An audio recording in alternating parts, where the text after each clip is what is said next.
Hey guys, all right, so I got this 1-Up Arcade Star Wars pinball machine. I just picked it up recently on Facebook Marketplace. Love the table, everything's cool with it, but I like modding things, so I tried to see what I could do with it. So there were a few mods. One of the mods I've already done. I followed Kong's R Us Pinner update for this table. Really good reference there. If you go to his page, he walks you through the whole process. Everything worked great. So I've got all the Marvel tables on here. I've got some Williams tables. Obviously all the Star Wars ones. Works great. And one of the other benefits to that is you can actually make the table run in 1080p instead of 720, which is what it comes from. Comes with out of the factory. One of the things I read about, people were having issues with the system overheating when you do push it to 1080p. So one of the mods I'm going to do is I have some cooling fans, like CPU case fans, 140 millimeter ones. I picked them up off Facebook Marketplace for like $5. So they're a little bit big for what I want to do, but basically I plan to mount them under the table inside somewhere and exhaust the fan out. We're also going to, the main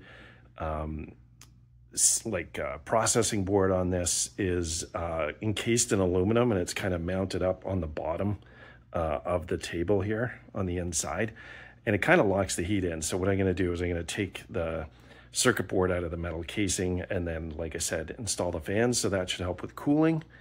One of the other mods I'm going to do, the solenoids on here work really well. They're mounted on the side here, kind of where those buttons are, one on each side. I saw a mod somebody put where they actually mount the solenoids on the bottom of this board to give you a bit better haptic feedback. So I'm going to try that mod as well. And then the other mod I'm going to try is to install a bass shaker. So I watched a tutorial from a guy who used an audio extractor to pull the audio out of these two speakers here, and then he ran it through an amp and put a transducer kind of bass shaker on the bottom of the board. So I kind of bought the same things he did, like, this is the box for the amp that he bought. This is the bass shaker he bought. But what I did was I bought this HDMI audio extractor off Amazon. So basically you feed HDMI into one side, feed the HDMI into that side, and then on the output, you still are outputting HDMI, but you can also extract the audio. So I'm going to take the audio out of those RCA inputs, put them into the amp here, and then drive this bass speaker. So I'm going to try that as well, see how that works. And yeah, we'll get started. So basically to start, we need to take the metal frame off of the top of the machine to get inside and tip everything up. So there's 3 screws along each side, and then we'll be able to pull the metal frame off the bottom here, as well as the 2 sides. And then that'll give us access to everything. Okay, so as you can see, the frame is off the side here. And we've got this board down at the bottom here. And basically we just pop that out. And then the glass underneath pops out, and then this wooden frame here pops out.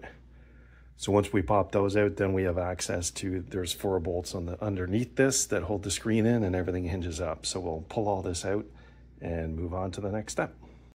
Okay, so the glass is out, this wooden piece down here. So this is the frame I was talking about. So there's 1, 2, 3, 4 screws there. You pull those out, and then this whole thing hinges up, and there's some good locking hinges under there, which will keep it open and give us full access underneath.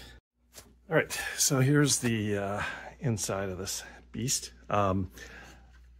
This is the board, the circuit board that kind of drives everything. So like I said, it was up under here, connected using to this part here. I pulled it out already. So what I'm going to do is there's some screws. Where are they? Some screws there. There's 4 screws in each corner of that board that are holding it to this metal thing. So I'm going to disconnect those 4 screws, which will loosen it from this board. But then there's a couple of screws there for this switch, and that switch is what you use to put it in flash mode when you're doing the pinner mod. So you're going to need that switch. So I will disconnect that stuff, get rid of this aluminum piece. and then figure out where we're going to mount these cooling fans inside here where we still have enough room. And yeah, we'll go from there. All right, so the board's been removed from its casing. I did notice there was a ground wire that was connected to the metal frame, which was originally screwed up onto here. So I left that and screwed it back in there. That's the switch to switch it to flash mode. I just I had some red electrical tape, so I just stuck some on there so I know that's the on position for it. Yeah, so I guess we'll just kind of leave this hanging here. I mean, when the lid's closed, it should be all right. So we just got to find a place for these to mount. All right, so I think with these fans, they're just kind of sitting there right now, but I think I'm going to try to mount them something like this, kind of in series. So I'll have the one fan blow from the side, blow over the board, and then the other fan at the back will kind of be an extraction fan and blow it out. I think that might work best. I'm just going to clean up some of this cabling here and tape it down so it's not in the way, and then we'll get those fans mounted, get them wired in. I'm probably going to have to run a separate power supply for those to get them to work, but we'll get that done. Okay, so after a lot of finagling, I got the two exhaust fans mounted. So what I ended up doing is I had some wood, so I screwed through the front of the fan into the wood and then mounted the wood to the bottom of the unit. These are CPU fans or for a computer, so they're rated for 12 volts, but I just have a 6-volt adapter running through them because I don't need them to run full speed. 6 volts more than enough to drive these and get the air circulating. They're actually doing a pretty good job. So that job is done. All right, so the next mod we're gonna do is we're gonna take the solenoids off here and here, and we're gonna mount them to the board that normally sits right here. We'll mount them to the bottom. So it's just a case of undoing those screws there, undoing these, and keeping track of reds is on the left side and yellow is on the right side, because we're gonna need to plug them back in once we get it mounted to the board. Okay, so the plan with the solenoids is to mount them to this board that sits at the bottom of the table. Because they're normally mounted this way, the thinking is this thing that actually contacts the metal isn't actually attached to the board because it's kind of on this side here. So if we flip it over, it's actually touching the board. We should have more impact. You do need to undo the screws that hold the switch down, or the connector down, because you'll still need to plug your cable in. So I'm just gonna disconnect the switch on this side and then mount these to the underside of this board, and we'll be ready to go. Okay, so there's the solenoids mounted on the back of this board. Just use the same screws that were used to hold it in to the side and mounted them upside down. So now this board, it's in like that. And obviously we gotta wire them up, but yeah, we'll get those connected and then we'll move on to the next mod. All right, so for the next mod, we're gonna split out the audio so we can drive the bass through an amp. So there's an HDMI cable that comes out of the back of this main board here, which is this one here, and it goes up to the screen at the top. So it's actually feeding audio and video up to the top. So what we're gonna do is we're going to run a new HDMI cable out of there, and we're gonna put it into our HDMI splitter, and then we're gonna plug the thing from the top into the output of this new board, and we're gonna plug some RCA cables into it to split the audio out. All right, so we got the fans in. We got our bass shaker mounted in the bottom. We got our HDMI splitter splitting off the audio back there. And then if we go around the back, we've got our amplifier. So we got the bass shaker plugged in there, as well as the RCA cables. Mounted it on the back just because it seemed a good place as any. I'm going to clean up all this cabling and get those solenoids mounted back where they should be. And we'll test it out. Okay, so we got everything put back together. We got it powered on here. If I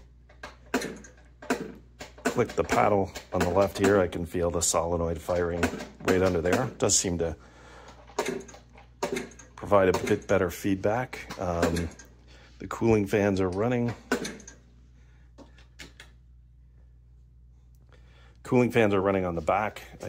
I'll probably need to pull this out a bit. I just realized I'm right up against the wall, so I'm just kind of pushing it right against the wall. But, so the audio is still working. Audio is still working through the speakers here, because we set the HDMI audio extractor to output, still output the HDMI audio, but we also have the 2-channel input. So the bass shaker is running. Can't really say if I notice a difference yet with that yet or not.